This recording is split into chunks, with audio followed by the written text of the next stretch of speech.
Does that answer your question, Kevin? So the easier techniques go towards the earlier two. When we look at structuring how you write these 2 to 3 markers, what would you guys normally include in a response? Kevin? How would you normally structure a 2-marker question? You would just identify the technique first. Sure. Give an example. Yep. And then say what it does. Mm-hmm. How does it answer the question? Yeah, absolutely. Okay, so I think if those of you are here for Nick's lesson and for Sean's lesson this morning, it's really important just to get a logical flow in these responses. You talk a lot about how we structure our arguments properly in the essays. You need to be able to structure these in these 2 or 3 marker questions as well. So it always goes essentially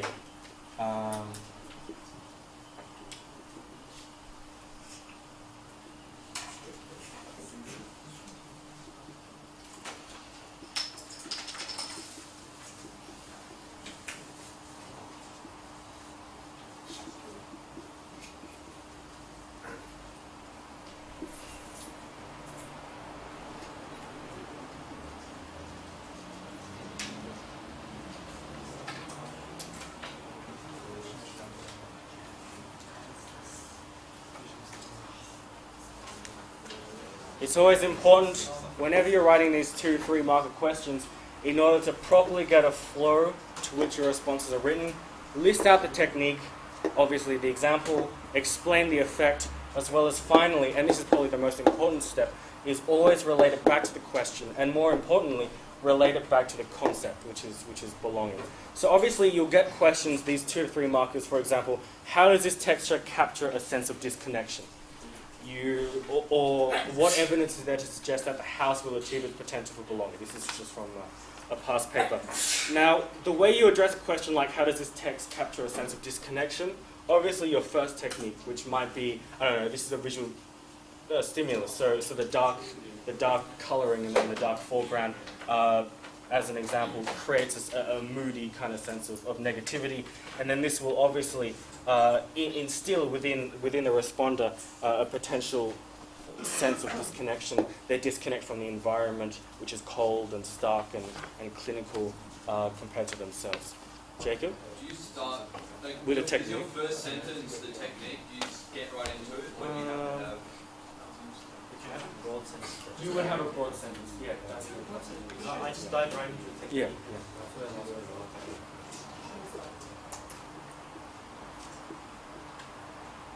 Patrick? that's the same thing. Broad sentence, yeah. So with the broad sentence, so I guess it's kind of like an essay structure again. You're answering what the question is about, what it has to say. This text successfully captures a sense of disconnection through its portrayal of an individual alienated in their environment through these various techniques. As you can see here, 2 lines will clearly not be enough to give you the 2 marks, as well as to address all these things. So it's important that you attempt to allocate, again, the marks based on the techniques. Timing-wise, I want to know, Ms. Ban asked us this question, how do you guys approach the section in general? Do you go section 1, 2, 3, or what do you do? Do you do a mix? Who does 1, 2, 3? Okay, who does 3, 2, who does, 3 first? Who does 2 first? Okay, who does 1 first? Yeah. So who does section 1 first? 1, 3, 2. All right. So you guys know that it's very important to use your reading time to get a head start on these stimulus, about reading them. For those of you who are doing section 1 first, you'll always get that, I think it's 10 minutes of reading time before the exam. In those 10 minutes of reading time, try to avoid section 2 and section 3. Keep that at the back of your mind and just jump right into the stimulus. Read through them, sort out any potential techniques that you might want to have, and then when the 10 minutes is up, you should be able to easily rescan back through the text and pick out the techniques that you want to put in these several questions. Again, it should be important to read the questions for section 1 as well. Keep that in your mind before you go through the text, in order to find what particular thing you're looking for in the text. Those of you who do section 2 and 3 first, why? Is it because it's easier just to get the thing that you've memorized in your head down and just address the question? Yeah. What? Just get it out of the way. Yeah. So what do you do in those 10 minutes? You just plan the essay based on the question? You still read the text? Yep. So I'm not here to change the way that you do it. I'm just here to tell those people that, in general, it's important to read those texts during your 10 minutes of reading time. Now, during the timing, how long do you normally spend on section 1? 40 minutes? No, just writing time. It's 40, 44. 40, 45? All right. So again, like techniques, timing allocation is dependent pretty much on the mark allocation.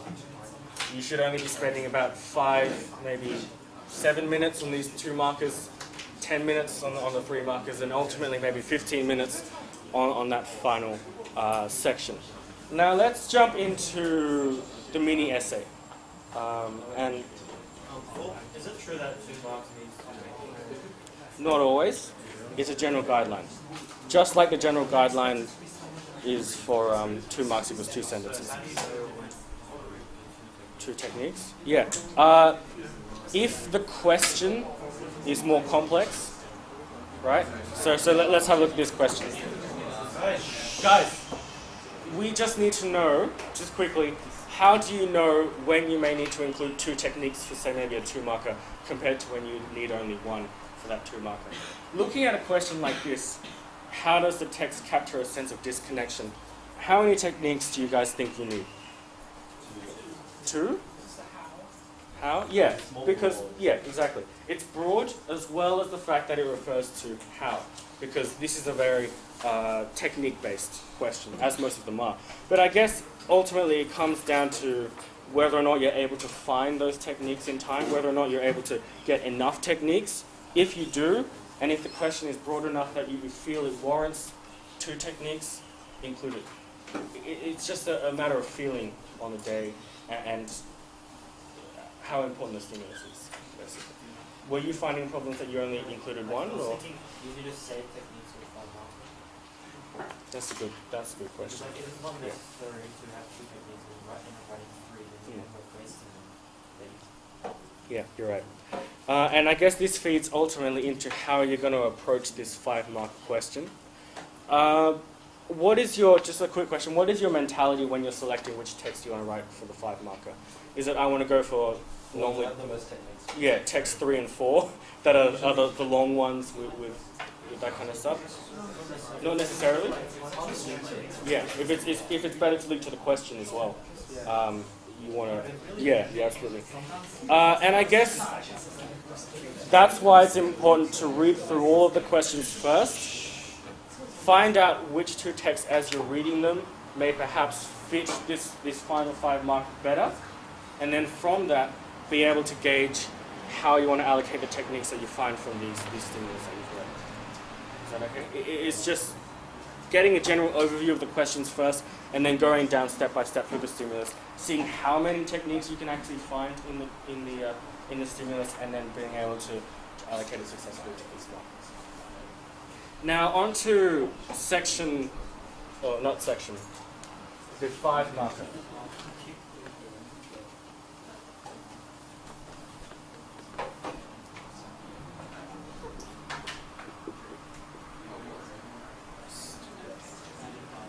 How do you guys structure this 5-marker essay? Jimmy? Anyone can jump in. How are you guys taught to structure this mini essay? 2 paragraphs, 1 for each test and Conclusions. And how long would you allocate for each of these, like sentence-wise?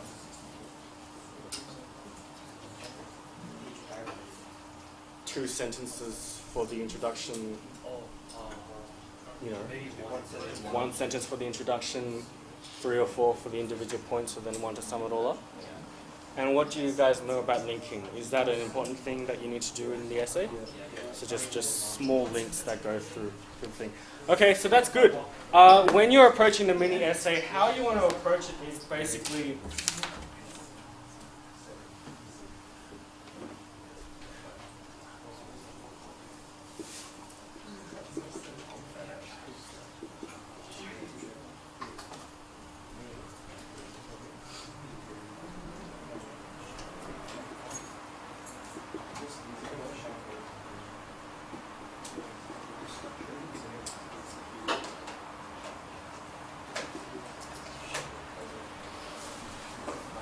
How many techniques do you like to allocate for your body paragraphs? 3?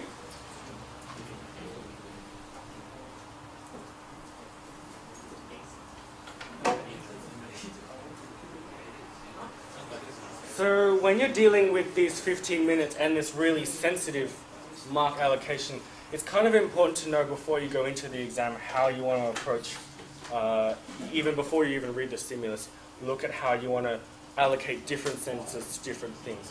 So I guess what I'm suggesting is, for these 2 sentences intro, delegate or delegate one of these sentences to Dennis first. Considering that pretty much all the 5 markers are usually in relation to 2 texts, how exactly do you structure your reports? And how do you link it, basically? Is that your question? Yeah.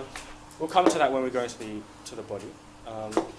Just first of all, in regards to the intro, one sentence perhaps on your general broad understanding of belonging, tilted slightly towards the question, and then the second sentence is based on answering the question.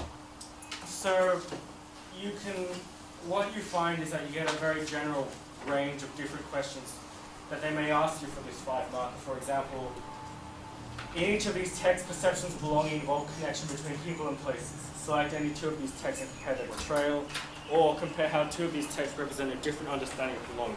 They should be generally quite broad, and if they aren't, they refer to the main, I guess, tenets or main types of belonging, to place, to people, to society, to culture. If by the time you get to your 5 marker, you look at the first one where it says usually all these texts have something in connection with belonging, and you realise that your previous answers don't incorporate that with belongs. So use that 5 marker as the guidelines of what your previous answers should talk about. Yeah, so avoid, basically, techniques. It's like, as in, for example, in that 5 marker you read out, all these texts show a connection between Place and belonging. yeah, Sorry. place and belonging. So does that mean that all of your previous short answers, they should have something involving place and belonging? No. Yeah, 3 markers, the 2 markers, they may also ask you about things like home. Oh, okay. So And it doesn't as people know, it's important just to do that. Yeah, so those 2 sentences again, your general overview of what belonging means, tilted slightly towards the question, and then finally answering the question as well. How would you guys think about approaching the question belonging involves connections between people and places? Would you consider maybe in both of your paragraphs for each of the texts incorporating maybe one technique that shows place and one technique that shows people? Yeah? Okay. If you do one people and one place, how would you? Link it between the 2 texts? Yeah. Like if you do just one place, No. Each text does maybe people and each text maybe doing place as well. People will place together in the one text. If not, if only one text is exploring people and only one text is exploring place, you need to link it in the fact that they show how differing experiences of differing themes, such as belonging to place and people, can all fundamentally impact on our sense of belonging. You're more linking on how both of these complement each other in a way to create a more holistic understanding of what belonging is. How perceptions of belonging involve connections between people and places. If possible, try to find techniques that will complement both connections between people and places in both texts. On to the body paragraph. Dennis, what was your question again? Do you remember it? I'll let you go to the first one. Come back, see if it's Okay, so 3 to 4 sentence body paragraphs. Basically, all you need is a very short sentence, a very short introduction sentence to show and to sum up what the text says about this particular aspect of belonging, and then go into the 2 techniques as you have done previously, and then maybe end with a concluding, like half a sentence that shows thus, this does this. When you move on to the second body paragraph, linking wise, it's important at the end of each technique, or at the end of each main point that you have in this last paragraph, that you try to relate it back to the earlier paragraph on that point. Now, what's important to remember that when you're trying to link these things is that you're not linking on techniques, you're linking on concepts, even though this response is going to be very technique-based and technique-driven. Once you have these two paragraphs set down, go on to the final sentence conclusion, which basically just reiterates the question and answers and presents a sense of order. In our trials, most of us lost marks on the last question because we didn't incorporate a personal response. Sure. Personal response. You mean a Okay. Like when we got 4 out of 5, the comment was you lack a personal response. Was that universal, or was that just because the question didn't seem to ask for a personal response? Yeah. This is going into the fundamental of what belonging module is. If you notice in the rubric, quite a few points mention that you need to be able to express how your study of the module has shaped your understanding of belonging. And this personal reflection that has been, I guess, recommended for the mini essay is in no way supposed to be explicit as the personal reflection that you might include in section B, right? We're not supposed to be using personal pronouns, I, things like that. But in that one sentence conclusion, you need to be able to show, I guess, that you have learnt something from looking at these stimuluses, from looking at the module as a whole. So I guess even a sentence like, and therefore through exploring these texts, individuals gain a deeper insight into the way that belonging is shaped by connections to people and to places, which fundamentally impacts the way that we as responders may see and view the world. It's not supposed to be very explicit. It can just be something that's short, that's simple, and that flows well with the response.